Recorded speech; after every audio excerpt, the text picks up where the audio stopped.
Welcome to another video in our series Commissioning of a variTRON system. My name is Manfred Schleicher and I work at JUMO as a technical trainer.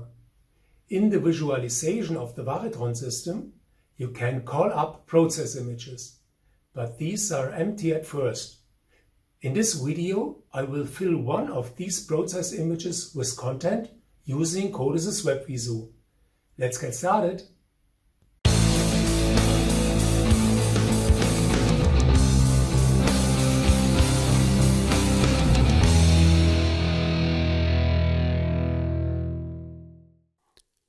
To begin with, I'll show you what I have in mind. In the template, you can navigate to different process screens, and I will show you how to create this visualization in the first process screen. The visualization is used to control a regulator. You can use the slide switch to toggle between two set points. The user is shown the function of the slide switch via a tooltip. The actual value is displayed in the visualization. I use the first set point and change it. As soon as the control deviation is greater than 1 Kelvin, it is displayed as a bar graph. To activate the controller, I turn this rotary switch. The controller activates the heating and regulates the actual value to the set point.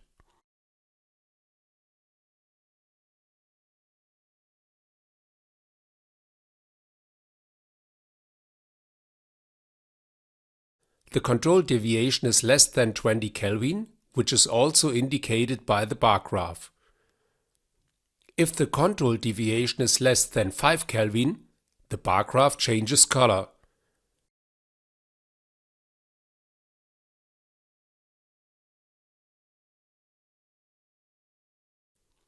If the control deviation is less than 1 Kelvin for 5 seconds, the bar graph disappears. I change the second set point and activate it.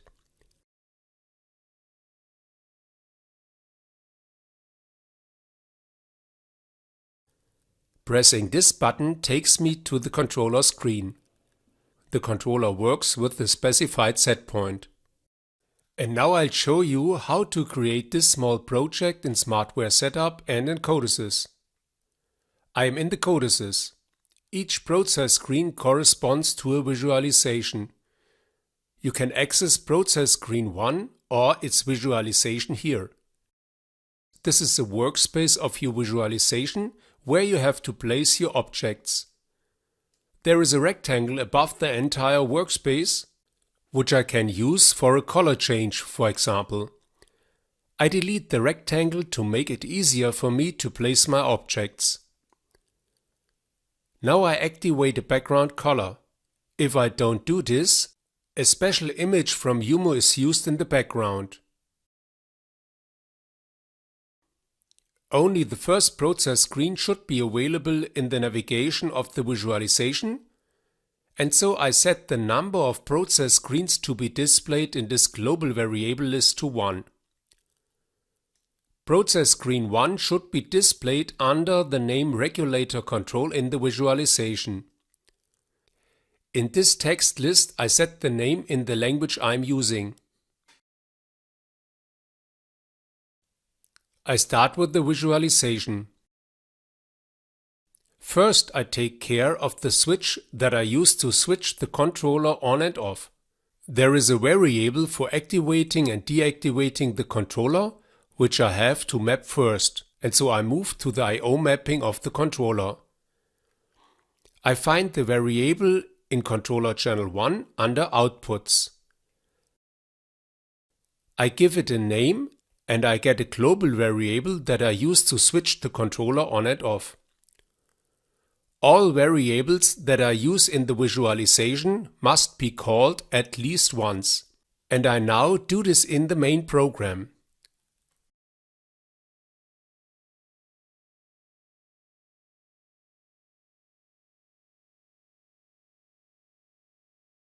Next I place the switch in the visualization. I can find all the objects that CODESYS makes available to me In the visualization toolbox, I find the switch under Lamps, Switches, Bitmaps and place it on my workspace. Once an object has been selected, the Properties tab is available for it. Under Variable, I specify which variable I want to control with the switch, and here I select my variable. Now I place a red ellipse behind the switch. I will hide the ellipse when the controller is deactivated. I can find the ellipse in the toolbox under Basic.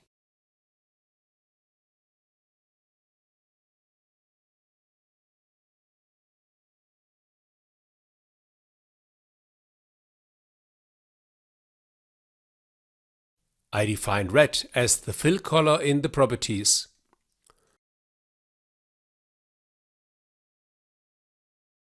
I deactivate the controller with the switch and use this signal to hide the ellipse. I go to Status Variables and enter my variable under Invisible.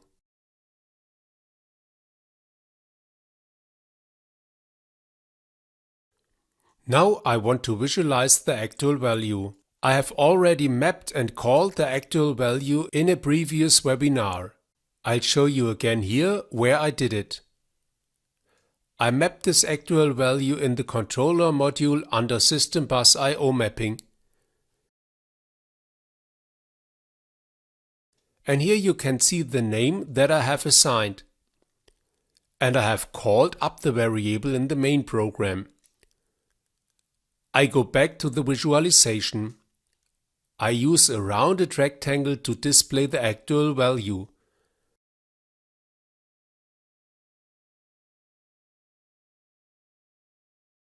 Under Properties, I added the fill color of the rounded rectangle.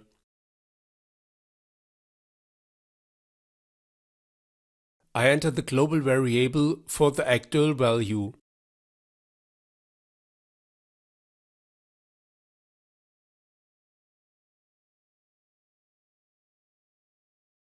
The actual value is a float value. To display this with a decimal place, I make the following entry under text.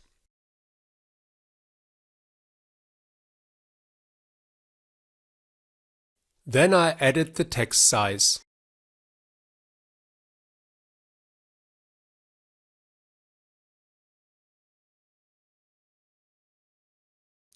I now transfer the status of my CODESYS project to my configuration file. Before the transfer, the program code is automatically generated and possible errors are displayed here. However, the program is error-free. I switch to the configuration program and take over the changes of the CODESYS project under PLC application.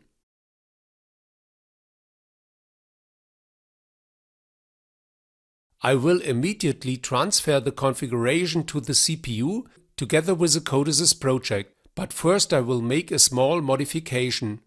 The reason for this is that I want to switch between two set points later in the webinar. A setpoint function is available here for each control channel. I'm now going to go to the configuration of the setpoint function for channel 1. And so I go to Configuration, System Bus, the controller module, setpoint function 1. Here you can see 4 external setpoints. Network variables are provided as sources for the setpoints, and you can write to these network variables from the CODESYS. Because I only need 2 setpoints, I will only use the first and the second external setpoint. You can switch between the setpoints using setpoint switching 1 and 2. This switchover is binary coded. Network variables are again selected as the source by default, which you can write to from the CODESYS. I will only switch between the first and the second setpoint later, and therefore I will only describe the variable changeover 1 from the CODESYS later. Now you have to specify that you want to use the result of the setpoint function as the setpoint for the controller. Go back a little in the navigation to controller, controller 1, and here to the controller inputs. And here you enter the result of the setPoint function as the source for the setPoint. Now I transfer the configuration together with the previous CODESYS project to my CPU.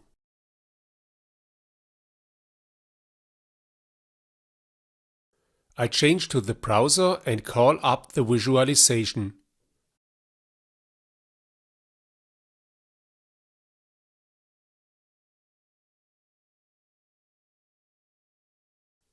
Only one process screen with the name regulator control is available.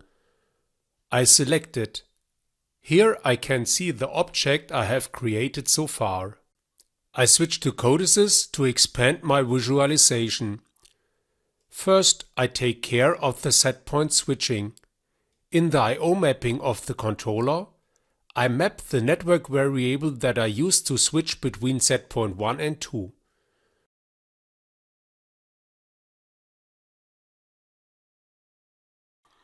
And now I map the two variables that are defined as the source for the two external setpoints.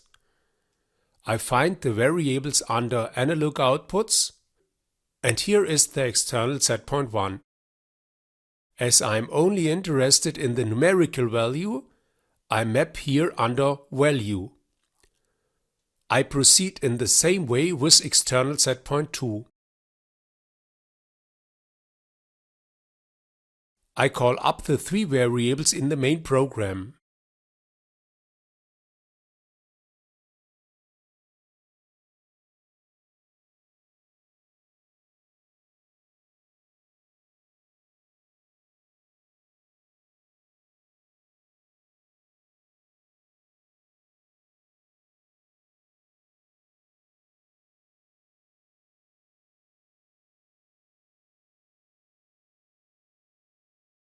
I move to the visualization of process screen 1 and place the switch here.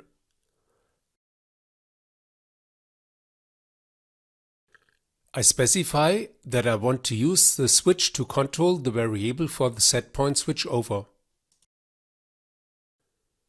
Next, I create the two objects for the setpoint specification. I use the object for the actual value display as a template.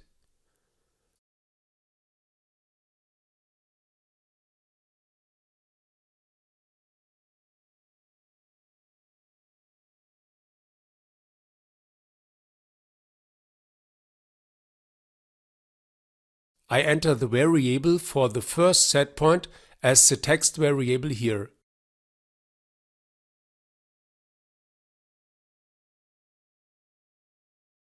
I want to write the variable, so I go to Input Configuration here. After a mouse click, I want to define the variable. I want to specify the value numerically and not with a keypad, for example. And the value input should be limited to 0 to 200. I now use this object as a template for specifying the second setpoint. I need the configuration in the same way. However, I have to specify the variable for setpoint 2 as the variable to be controlled.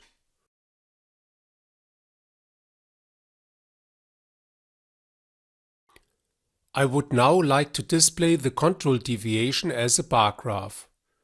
To determine the control deviation, I need the setpoint in addition to the actual value. And I now map the setpoint in system bus I/O mapping from the controller. This is the setpoint from controller channel 1. The setpoint is an input signal. And here I map the setpoint.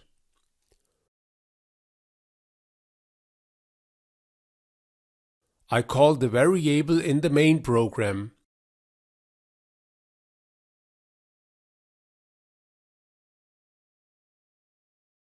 I will determine the control deviation in a moment. However, I have to assign the result of the control deviation to a global variable, which I can define in the global variable list GVLOEM.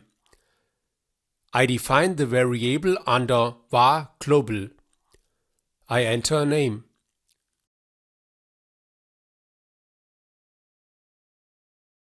This is a real variable, and I end with a semicolon. I now extend the main program to calculate the control deviation. I start with the target, which is the variable for the control deviation. I have to specify the variable of the global variable list with the global variable name. The easiest thing to do here is to use the input assistant as an add. I started with the F2 function key.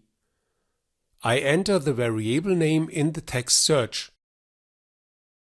And I select the variable. Here you can see that the name of the global variable list appears before the variable name. I continue to write colon and equal sign. I want to determine the control deviation without the sign, so I write ABS for absolute value. I now write setpoint minus actual value in brackets.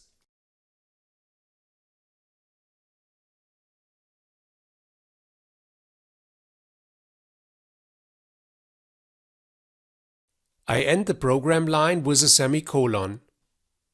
Now I go to the visualization of process screen 1 and create the bar graph for the control deviation. You can obtain a vertical bar graph by stretching it vertically. I enter the variable for the control deviation and again use the input assistant.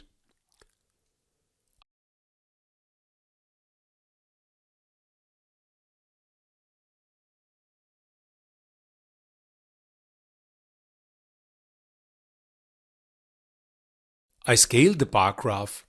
The maximum value is 20. And this is how I get K to be displayed for the unit Kelvin in the bar graph scale. The bar graph should be displayed in green.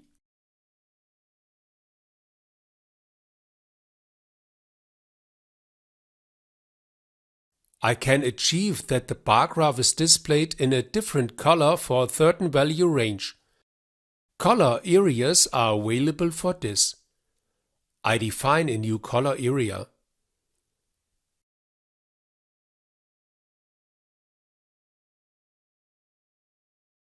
I define the color area from 5 to 20. If the control deviation is within this range, the bar graph should be displayed in red.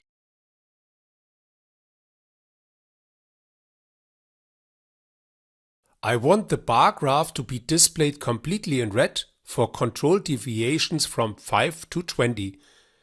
I can achieve this with this selection. The bar graph should be hidden if the control deviation is less than 1 Kelvin for at least 5 seconds. I can achieve this with the output of a switch-on delay of the TON type. I declare the function block in the global variable list GVLOEM.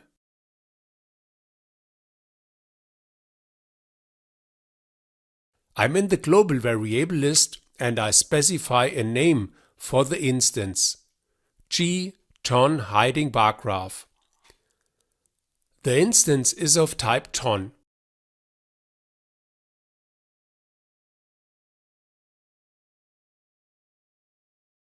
I switch to the main program and call the instance. I use the input assistant by selecting F2 and enter the name of the instance in the text search. I select the instance and get its structure in the main program. The input signal of the function block should be true if the control deviation is less than 1 Kelvin. I therefore write control deviation less than 1 as the input signal.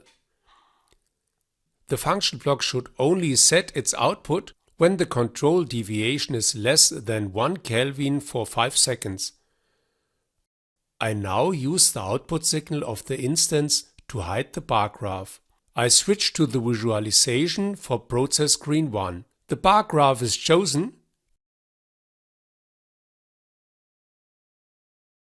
and I enter the output of the instance under the invisible status variable. I use the input assistant.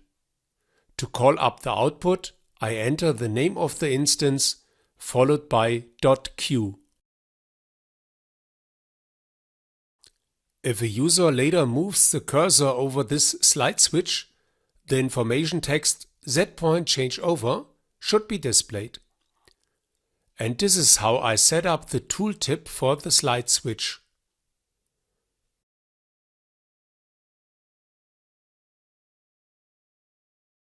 I want to be able to switch easily from the process screen to the controller screen. I create a button for this purpose.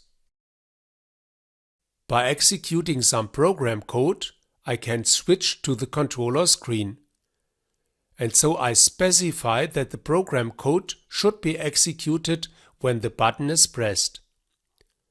I specify the program code whose execution opens the first controller screen.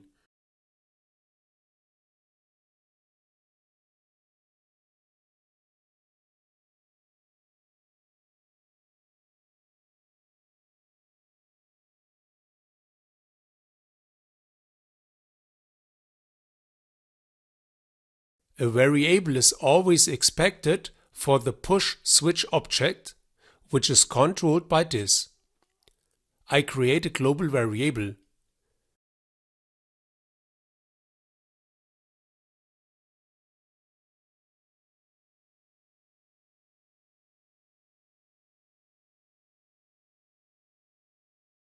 It has no functional significance, but I specify that I control the variable with the push button.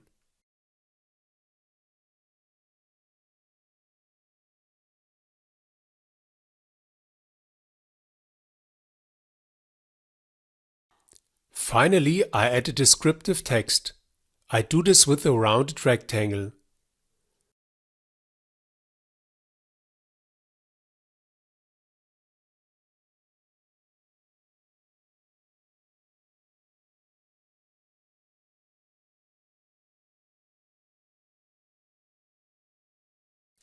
To check the program for errors, I generate the program code.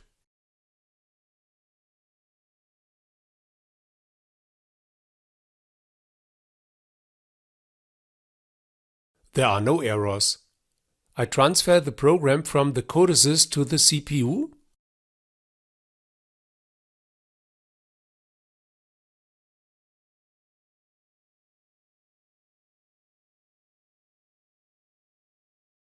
And I start the program.